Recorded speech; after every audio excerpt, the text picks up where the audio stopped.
नमस्कार। विश्व समाधान मंच प्यारा उत्तराखंड में आप सबका स्वागत है। आज चर्चा का मुख्य विषय है दल बदल और भारतीय राजनीति के परिप्रेक्ष्य में। आज हम चर्चा करते हैं भारतीय राजनीति में लोकशाही के नाम पे इस देश में जो दल बदल हो रहा है, यह राजनीति हो रही है, यह देश में सत्तासीन हो रहा है, उसके बारे में एक खुला गंभीर चिंतन। मुख्य विषय ये है कि परसों ही अभी महाराष्ट्र में, जहाँ पर शिवसेना और भारतीय जनता पार्टी का गठजोड़ है, शिवसेना शिंदे वाली गुट का, उद्धव ठाकरे के गुट को शिवसेना को जिस प्रकार से दल बदल कराकर शिंदे की ताजपोशी महाराष्ट्र में की गई, उसको भारतीय जनता पार्टी ने अपना समर्थन दिया। उससे पहले राजनीति में अजीबोगरीब स्थिति रही। भारतीय जनता पार्टी और शिवसेना ने मिलकर चुनाव लड़ा, परंतु मुख्यमंत्री कौन बनेगा उसमें विवाद होने पर जब भारतीय जनता पार्टी उद्धव ठाकरे को, शिवसेना प्रमुख उद्धव ठाकरे को मुख्यमंत्री नहीं बनाना चाहते थे, तो वो राष्ट्रवादी कांग्रेस और कांग्रेस के साथ मिलकर उन्होंने एक नया गठजोड़ बनाया और उसमें सरकार बनाई। तो भारतीय जनता पार्टी ने शिवसेना में ही विद्रोह खड़ा करके शिंदे गुट को अलग करके उसकी ताजपोशी मुख्यमंत्री के तौर पर की गई। ये एक प्रकार से विवाद का विषय है, परंतु आज हम दल बदल पर अपनी राय जाहिर करेंगे। भारतीय राजनीति में लोकशाही यहाँ का 1947 के बाद इस देश में आम जनता के मतों जनादेश से सरकारें बनती हैं और सरकारें अपदस्थ होती रही हैं। परंतु पाकिस्तान में, जो भारत का ही हिस्सा था, वहाँ बंदूक की नोक पर सेना सत्ता सीन करती है और सत्ताच्युत करती है। ये विवाद है, पर आज हम भारतीय परिप्रेक्ष्य में ये कहना चाहते हैं, महाराष्ट्र के इस संदर्भ में कहना चाहते हैं, दल बदल कानून अगर लोकतंत्र जिस देश में होता है, भारतीय 1985 में भारत में राजनीतिक लाभ और पद के लालच में, धन के लालच में, अन्य लालच में भयवश होकर सत्ता परिवर्तन करने को जनप्रतिनिधियों द्वारा जिस दल से निर्वाचित होने पर जनादेश जनता का मांगते हैं, उस दल से छोड़कर दूसरे दल में जाने का जो प्रवृत्ति थे, उससे पूरा देश चिंतित था। उस चिंतित होने के बाद उसका समाधान किया गया। 1985 में 52वें संविधान संशोधन के तहत ये दल बदल विरोधी कानून बनाया गया। कानून इसलिए भी बना है, एक तरफ हम देखते थे 1960 से लेकर 77 तक दल बदल से तत्कालीन कांग्रेस ने कई जगह अपने विरोधी दलों की सरकारें गिराई और इस पर दल बदल विधर करके ये सरकारें गिराई गई या बर्खास्त कर गई। तो विरोधी दल इसके लिए कांग्रेस को काफ़ी विरोध करते थे। सारे इस बात के चिंतित थे कि देश की राजनीति ये जनता के साथ धोखा है, जिन्होंने जिस दल पर विश्वास करके जनादेश दिया है, उस प्रतिनिधि को उस जनता की निष्ठा का के लिए जवाबदेही रहनी चाहिए। उसको उन लोगों की आस्था का सम्मान करना चाहिए।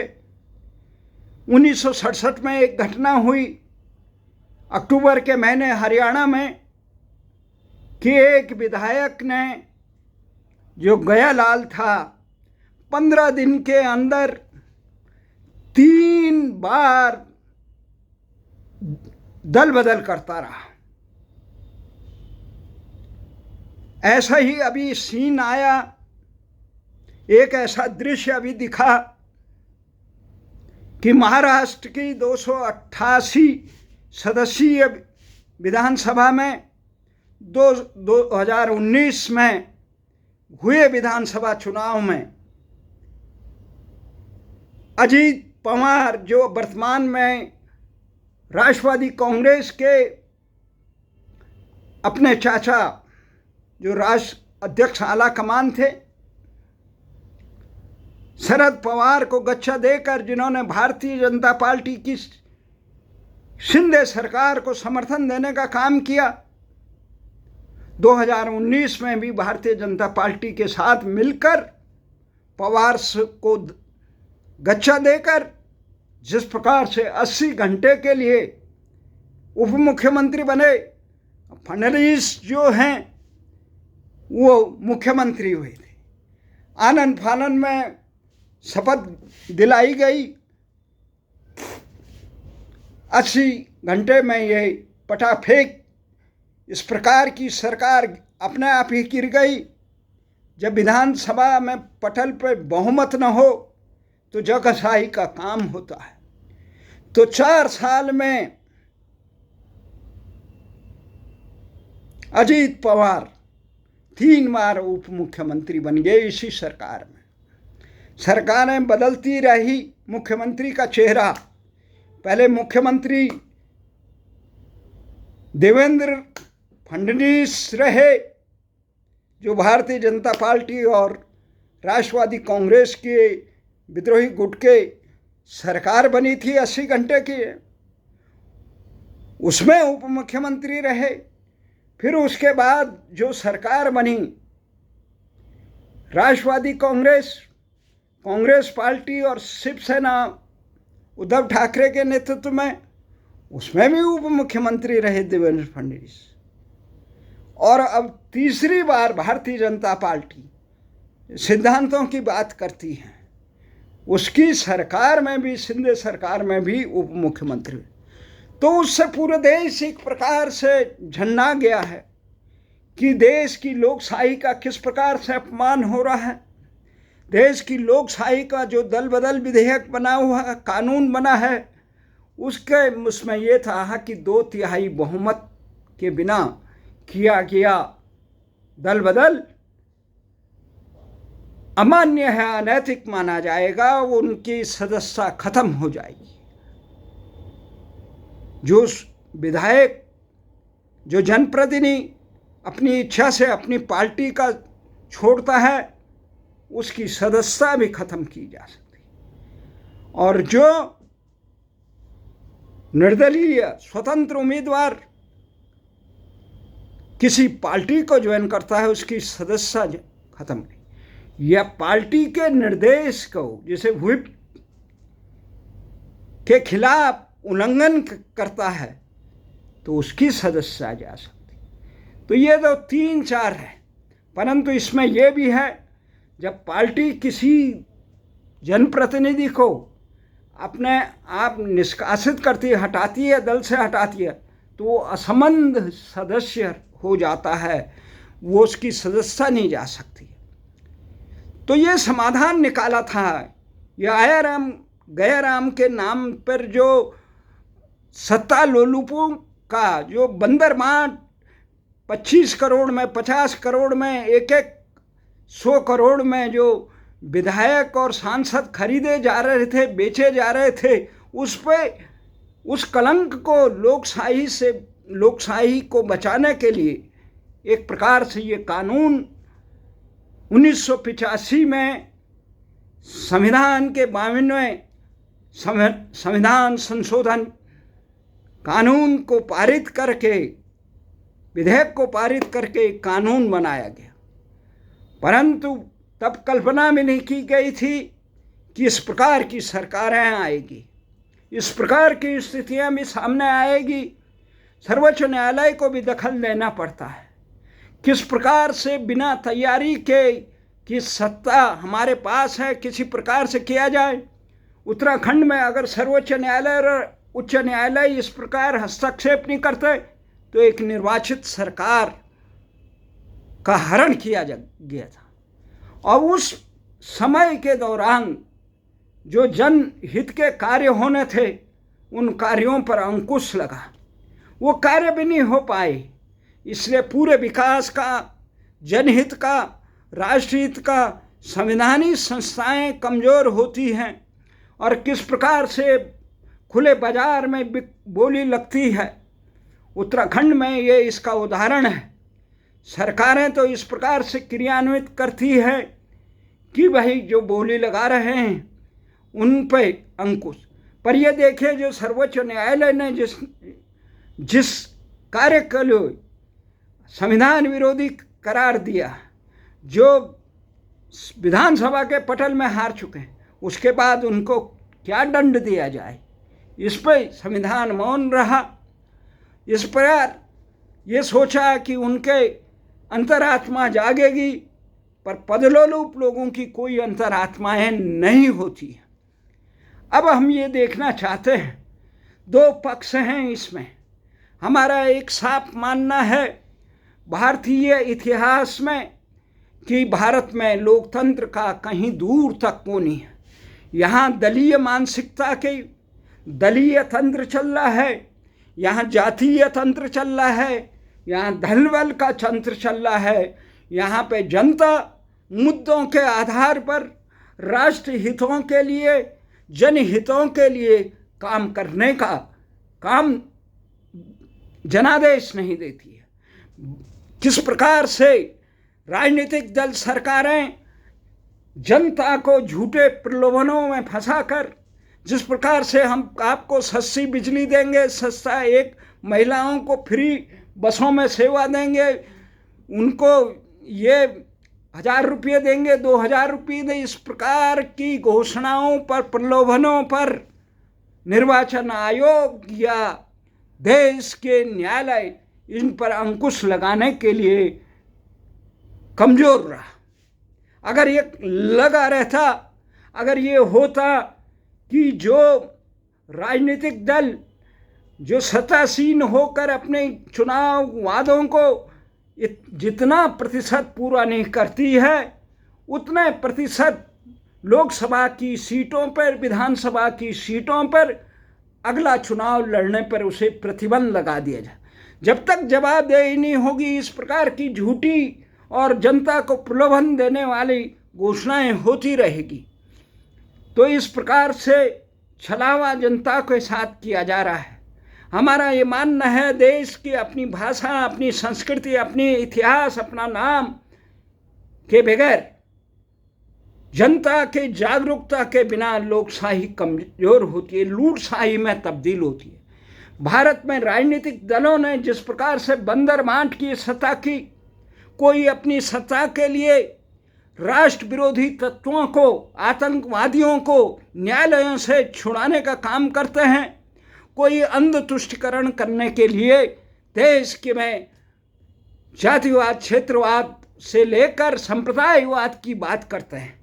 जिसके चुनाव इस प्रकार के कृतियों में संलग्न हो, जो मतदाताओं को इस प्रकार के प्रलोभनों पर अंकुश न हो, वहाँ लूटशाही तब्दील हो जाती है। उन लूटशाही को उठा के पटकने के लिए लोहिया जी ने एक शब्द कहा था, जो जन विरोधी सरकारें होती हैं, जो राष्ट्र हितों को नज़रअंदाज करके अपनी सत्ता लोलुपता को पूर्ण करने वाली सरकारें होती हैं, उनको एक पल भी बनाए रखने के लिए तैयार नहीं है। तो इसीलिए लोहिया जी ने कहा था 5 साल तक जिंदा कौमें इंतजार नहीं करती है। परंतु दल बदल विधेयक जहाँ तक की बात है, हमारा भी मानना है कि राष्ट्र विरोधी सरकारों को, दलों को सत्तासीन देश की सत्ता से, देश के विकास से, देश के भविष्य से खिलवाड़ करने की एक पल भी इजाज़त नहीं होनी चाहिए। उनको तुरंत पदच्युत करना चाहिए। उनको बनाए रखना राष्ट्रघाती है, एक अपराध होगा।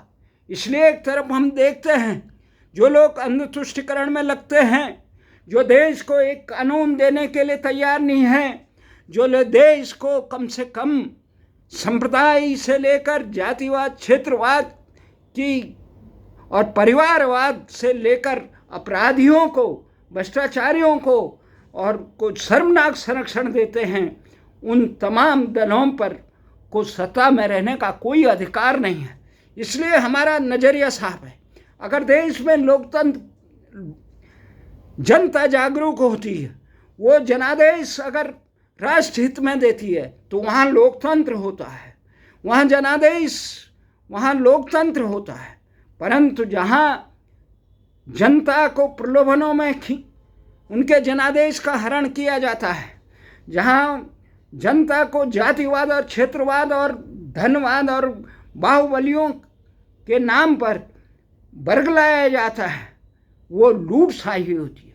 और लूटशाही के ध्वजवाहकों को एक पल के लिए भी कहीं भी सत्ता में रहना के लिए से बनाए रखना एक अपराध है। परंतु ये बात भी सही है, जो सत्ता से हटाने का काम जो लोग करते हैं उनमें भी नैतिकता होनी चाहिए। उनको भी ये होना चाहिए वो राष्ट्र हित में काम करे, वो अपराधियों को संरक्षण न दे, वो जनता की जनाकांक्षाओं को साकार करे, वो जनता को रोजगार से लेकर, न्याय से लेकर राष्ट्र हित का काम करे, सुशासन दे। तब तो कहते हैं, अगर लूटशाही में आपस में बंदर बांट के लिए सत्ता की बंदर बांट, तेरे पास सत्ता रहेगी, ये मेरे पास सत्ता रहेगी, इसके लिए लूटशाही में अगर बंदर बांट का झगड़ा होता है तो उसमें भी कानून ये है कि वो कानून के हिसाब से काम करें। लूटशाही को बनाए रखना राष्ट्र के हित में नहीं है। इसलिए जिम्मेदार तंत्र को, राष्ट्रभक्त पार्टियों को चाहिए, इस प्रकार के अवसरवादी जिन्होंने, आज मैं फ्रांस की तरफ देखता हूँ किस प्रकार से अमेरिका के एक भूल ने पूरे फ्रांस से लेकर, यूरोप से लेकर अमेरिका के भविष्य को बर्बाद कर दिया। अगर घुसपैठियों के सहारे, अपराधियों के सहारे राष्ट्र को खुला छोड़ दिया जाए तो राष्ट्र बर्बाद होता है। इस चीज़ के लिए चीन का भी हम समर्थन करते हैं कि वो अपने राष्ट्र के लिए, इजराइल का समर्थन करते हैं, वो अपने राष्ट्रीय हितों के लिए मजबूती से राष्ट्र मूल्यों की रक्षा करता है। परंतु यहाँ देखा जा रहा है जिस प्रकार से घुसपैठियों को यहाँ धर्मांतरण के नाम पर राष्ट्रांतरण का एक अभियान चलाया जा रहा है, अनेक प्रकारों से यहाँ राष्ट्र के लोगों को गुमराह करके यहाँ पे भारतीय संस्कृति को तहस नहस। हमारा ये मानना है, भारत में लोकतंत्र तभी तक जीवंत है जब तक भारतीय संस्कृति जीवंत है, जब तक सबके कल्याण के लिए कार्य करने वाले भारतीय संस्कृति जीवित है। किसी पे अन्याय न हो, किसी को का अहित न हो, किसी से पक्षपात न हो, ये भारतीय संस्कृति है। हमने यहाँ पे भारत से आए हुए लोगों से लेकर, यहूदियों से लेकर तमाम अल्पसंख्यकों को खुले दिल से अपना घर समझकर सबको रहने का, सबको विकास का, सबको आगे बढ़ने का अवसर दिया। परंतु जो लोग कहते हैं हमारे अलावा कोई भारत में न रहे, हमारे ही जो चले, हमारा ही कानून चलेगा, वो लोग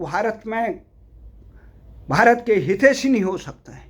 इसलिए भारत का बंटवारा जिन परिस्थितियों में हुआ, उन परिस्थितियों को दोबारा से उन कट्टरपंथी तत्वों को फिर सर उठाने देना एक राष्ट्रद्रोह का काम है।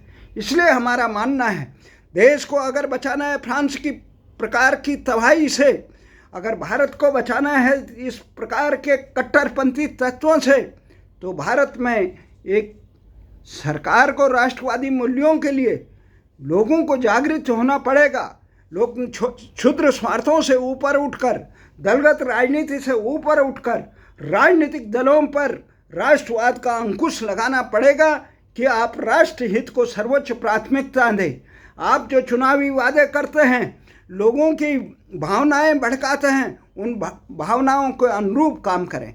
हमारा ये मानना है कि राष्ट्र हित के लिए, राष्ट्र की रक्षा के लिए, राष्ट्र के जनता के खुशहाली के लिए इस प्रकार के लूटशाही के ध्वजवाहकों को एक पल भी सत्ता में बनाए रखना राष्ट्रघाती होगा। इसलिए महाराष्ट्र के दो प्रकार हैं। जो लोग, अगर भारतीय जनता पार्टी राष्ट्रीय मूल्यों के लिए काम करती है, मजबूती से काम करती है, केवल भाषणों से नहीं कर्मों से, तो जो इस प्रकार के कानून बनाए तब तो वो उचित है। नहीं तो केवल सत्ता के लिए बंदर मांड करना ये कहीं भी उचित नहीं होगा। हमारा ये मानना है, राष्ट्र को अगर मजबूत बनना है, राष्ट्र को फ्रांस से प्रकार की प्रवृत्तियों से बचाना है, तो उसे चीन और इजराइल की तौर पर राष्ट्रीय मूल्यों की रक्षा के लिए कठोर कदम उठाने होंगे। इसी आशा और विश्वास के साथ जिस प्रकार से मोदी सरकार ने भारत में बहुत से विकट समस्या यहाँ की सरकारों ने उपेक्षा की थी, राम जन्मभूमि की, भारतीय स्वाभिमान की रक्षा को नज़रअंदाज किया था, वो विदेशी आक्रांताओं द्वारा भारतीय संस्कृति को रौंदने का काम किया गया था, उसको बहुत शांतिपूर्ण ढंग से न्यायालय के द्वारा जो समाधान कराया गया राम जन्मभूमि का, और धारा 370 जो पाकिस्तान के अलगाववाद पोषक, पाकिस्तान के हितों का पोषण करने वाला जो धारा 370 कश्मीर पे लगाया गया था, उसमें कई ऐसे प्रावधान थे कि जो भारतीय हितों पर कुठाराघात करते थे। भारत के संविधान को वहाँ लागू करने के लिए कई प्रकार से एक प्रदेश में दो विधान नहीं चलना चाहिए, तो उस काम को किया। जो कई प्रकार के जो काम हैं, अगर यहाँ पर भारत सरकार मजबूती से समान नागरिक संहिता लागू करे और मजबूती से देश के नौजवानों को रोजगार दे, न्याय दे, सुशासन दे, तो राष्ट्र हित मजबूत होगा और राष्ट्र विरोधी तत्वों पर कड़ा अंकुश लगाए, बड़े मजबूती से कहीं भी राष्ट्र विरोधी तत्वों की सरकारें नहीं रहनी चाहिए। धन्यवाद।